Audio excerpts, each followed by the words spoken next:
Hey guys, it's John here from Sonic Drive Studio. I hope you're all doing well and welcome to the channel. I thought we'd have some fun today and do a little bit of a comparison between my two 8-string guitars and my two 9-string guitars. Just to see what an impact features like the pickups and the scale length mainly have on the tone. We all know that for these extended range guitars with those super low notes, the pickups and scale length are important features. Of course, the wood types, the construction and the hardware are also important, but the pickups and scale length are probably the most talked about. With guitars with very low notes, like an F sharp or an F on an 8-string, or a C sharp on a 9-string, it's desirable to have a clear and defined sound on those low notes.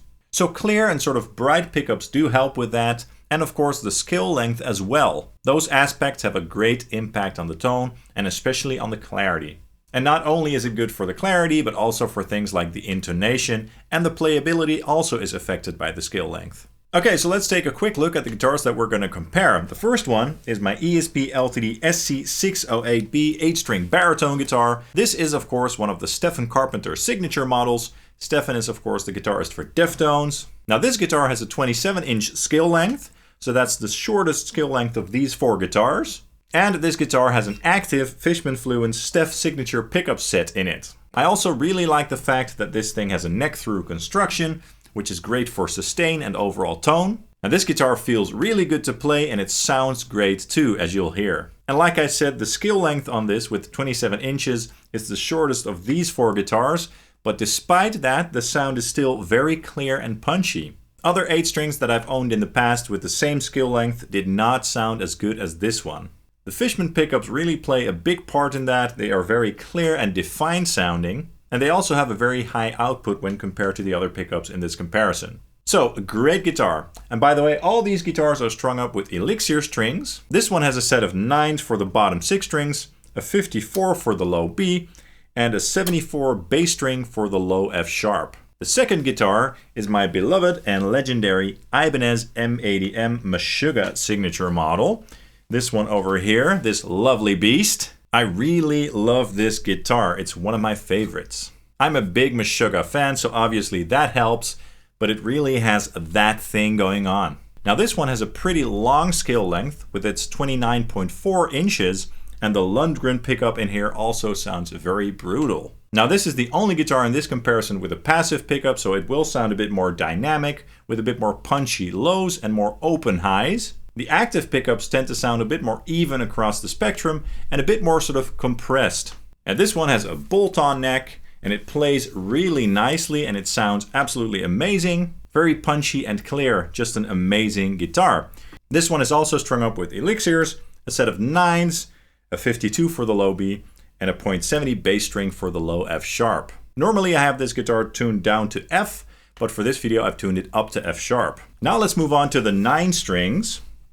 And first up is the Ibanez RGIR9FME. What a complicated name. Here it is. And this 9-string has a scale length of 28 inches long, which is interesting because it's shorter than the Ibanez 8-string. And this one has the active EMG 909 pickups in it, which I really like, by the way. I think they sound great. And this one also has a bolt-on neck construction, and it also plays really nicely. And even though it has 9 strings, it's very comfortable to play for any genre basically. Even though I really like this guitar, I think out of these 4 guitars it has probably the least desirable tone. Probably partially due to the shorter scale length, the hardware and the wood choices. And I'm also not a huge fan of these bridges and saddles, to be honest. But still, it's a great guitar in its own right. It sounds a bit thicker and more guttural than the others basically, so a little bit less clear on the low strings. I recently did an in-depth demo and review on this guitar on the channel, by the way, which you can watch up here or down here if you're interested. And this one also has Elixir strings on it, aside from the low C sharp. I put a D'Addario string on here. Now this is a .95 bass string, and the reason why I didn't use an Elixir on this one is because the Elixir .95 bass string sounded a bit weird on this one. The upper harmonics sort of took the overhand and distracted from the low fundamental notes. I think that's probably because of how these saddles are designed. We've got a set of 9s, a .54 for the low B, a .74 for the low F sharp, and then the D'Addario .95 string for the low C sharp. So that's the first 9 string. Now we also have the final 9-string and the final guitar in this comparison, the Schecter Damien Platinum 9 9-string, this absolute beast. It's a killer guitar, and this one has the longest scale length of all the guitars in this comparison with its 30 inches. So this one sounds very clear and punchy, especially on the low strings, and I do think that the scale length really plays a big part in that. It's a very comfortable guitar to play with its set neck construction, its skinny neck and the great overall fretwork. And again, this one has the active EMG 909 pickups. They sound absolutely killer in this guitar. There isn't anything that I dislike about this guitar, at least with how it looks right now, since the bats are missing. If you're in the market for a 9-string, I honestly think that you should check this one out because it's just great in a lot of ways. And by the way, I also did an in-depth demo and review on this guitar recently on the channel, which you can watch up here or down here if you want. And as far as the strings go, this one has a set of Elixir 9s on the bottom 6, then a .52 for the low B, a .70 bass string for the low F sharp, and a .95 bass string for the low C sharp. All Elixirs. Okay, now that we've got that out of the way, let's take a listen to how they sound. I made some riffs with various techniques and textures, like open notes, open chords, muted chords, open strings, high strings, low strings, and all that good stuff. And near the end of the segment, there's also a portion where you can hear the 9 strings compared with the super low notes. And for the tones, I'm going to use my ENGL Fireball 100 amplifier, as that's just a great amplifier for extended range guitars. And that's going to be fed through my Red 7 amplification Amp Central reactive load and a York 212 M65 Mix 01 Cab IR for a gorgeous cabinet tone. So let's go ahead and check out the comparison right now.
That was pretty cool and interesting, right?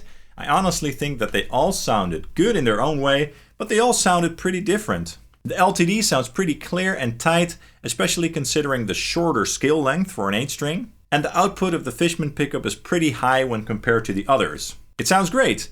And the M80M sounds a bit more dynamic as expected because of the passive pickup. The lows are a bit more punchy, they sort of stand out a bit more, and the higher notes are a bit more clear and defined basically. I really like the character on that one.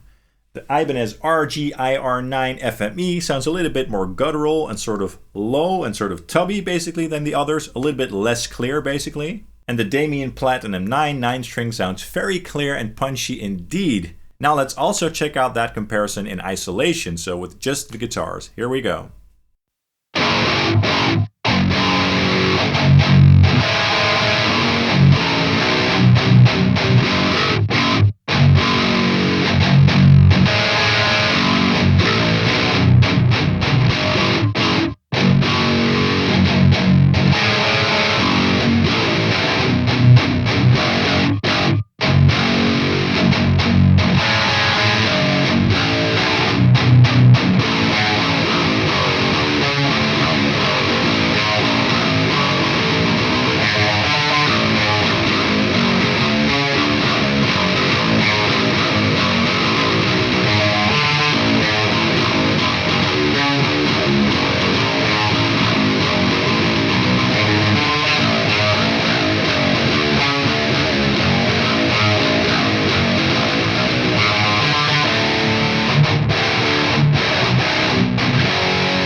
Great!